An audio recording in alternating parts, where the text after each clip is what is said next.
questão sobre evolução. Antes de nós resolvermos essa questão, nós precisamos entender alguns conceitos que vão ajudar a gente nessa resolução.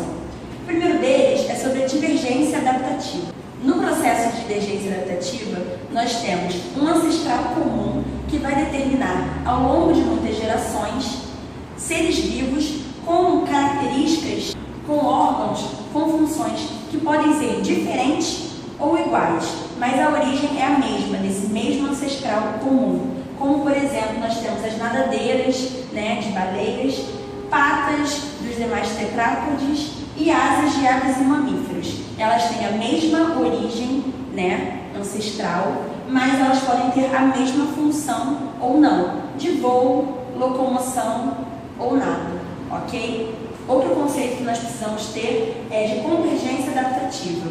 Na convergência adaptativa, nós vamos ter origens ancestrais diferentes, diversas. Porém, esse órgão ele vai apresentar a mesma função. Nós temos exemplos de asas de mamíferos e aves, em comparação com asas de insetos. Elas têm a mesma função, o voo, mas origens muito diferentes.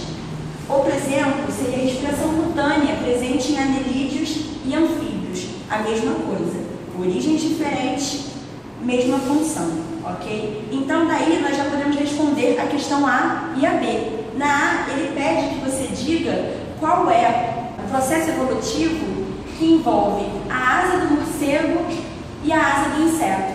Então nós já podemos dizer que é a convergência adaptativa, porque eles têm diferentes origens ancestrais e a mesma função, o voo. Na questão B, ele pede a diferença entre na questão B, ele pede o processo evolutivo entre a asa do morcego e a asa do pássaro. Então você tem aí um processo de divergência adaptativa. Origens iguais, porém funções iguais ou diferentes. Isso vai depender do caso, ok? É importante ressaltar que na divergência adaptativa, a origem é a mesma, é o mesmo ancestral. E na convergência adaptativa, nós temos sempre origens diferentes, ok? Beleza. Na questão C, ele pede que você indique quais são as forças evolutivas que atuam no processo de especiação. Então, o processo de especiação, ele vai determinar que, a partir de um ancestral comum, você tenha, então, ao longo de milhares de anos, a aparição de novas espécies, ok? Então, assim, se você tem um ancestral comum, é preciso que exista o surgimento de uma característica nova.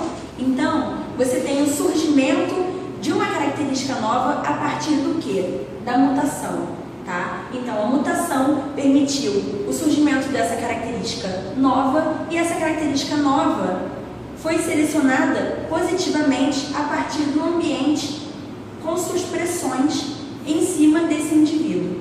Se essa característica for selecionada positivamente, ela vai ser então mantida ao longo do tempo nessa espécie, podendo, ao longo de milhares de anos, determinar o surgimento de novas espécies. Então, a partir daí, você já consegue responder a questão C.